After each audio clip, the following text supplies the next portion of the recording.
And on that note, I'm going to introduce our next speaker, Jeff Jared. Jeff Jared lives in Kirkland and is an attorney who has been practicing law for 22 years, the last 10 in foreclosure defense.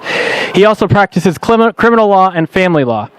Jeff is a graduate of the University of California Hastings College of Law, San Francisco, CA 1994, and has an undergraduate degree from Harvard University in philosophy. He grew up in Kirkland and graduated from Juanita High in 1982. Jeff has run for office 3 times as a Libertarian, 1990, 2000, and 2002, and worked as a paid staffer for the Ron Paul for President campaign, Republican, yes, Ron Paul's my man, in Iowa, and New Hampshire in 2007 and 2008. Jeff is a Seahawks fan, avid traveler, having been to 48 states and 68 countries, and a backgammon player. He enjoys tennis and good conversation over food and drink. Let's give a warm welcome. There you are. Thank you, sir. Thank you. Very nice. Cheers. Good morning, good afternoon, everybody. I'm going to talk about constitutional law, if I may, today, and some Constitutional Law 101, and may I submit to you that these edicts from King Ainsley are unconstitutional, and I'm going to submit to you why they're unconstitutional.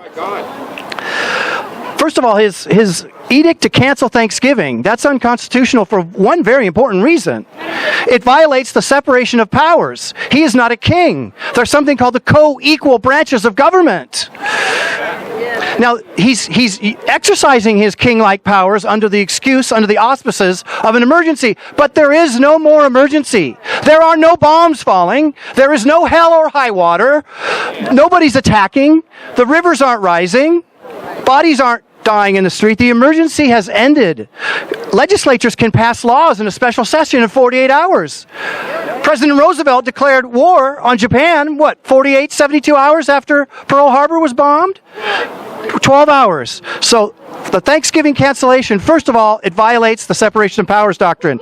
It also violates your right to practice religion. If you say grace before dinner on Thanksgiving, that's a religious gathering. That's a fundamental right. It also violates your right to freely assemble. It also violates your right to privacy.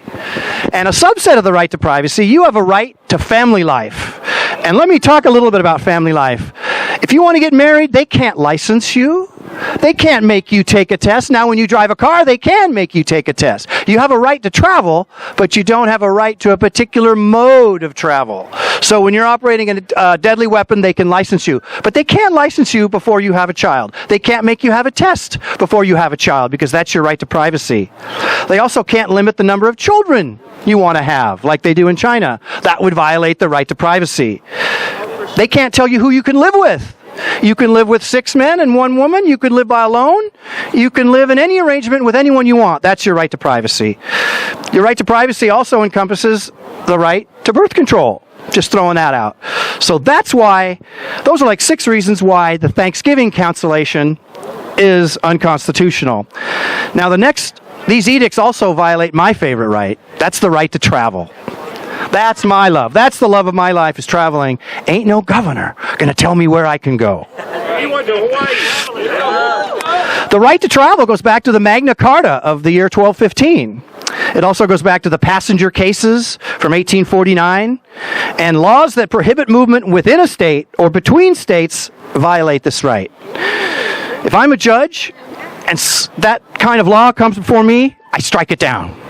If I'm a judge, I strike it down. If I'm a judge, I strike it down. All right. Now, may I submit to you why the close down order is also unconstitutional? For many reasons. The close down order, first of all, it violates your economic rights. It violates the Privileges and Immunities Clause in both the federal and state constitution. Within the Privileges and Immunities Clause is your right to work. You got a right to work. It's also a Fifth Amendment taking. It's taking the economic livelihood of yourself. It's like a body taking. It's taking your labor time. It's a Fifth Amendment taking. Laws shutting down businesses also violate equal protection, because some are essential and some are not. And whoever gets to make that decision is tyrannical. That's a big problem. It violates equal protection. It also violates your right to free speech. People often think free speech is political or artistic. It's also business speech. You have a right to put a sign in your door saying we're open.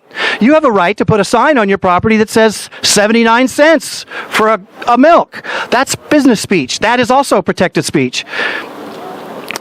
And let's see. That is about all I was going to say. Let's see. Yeah, that's it. The Constitution should take priority. Thank you very much.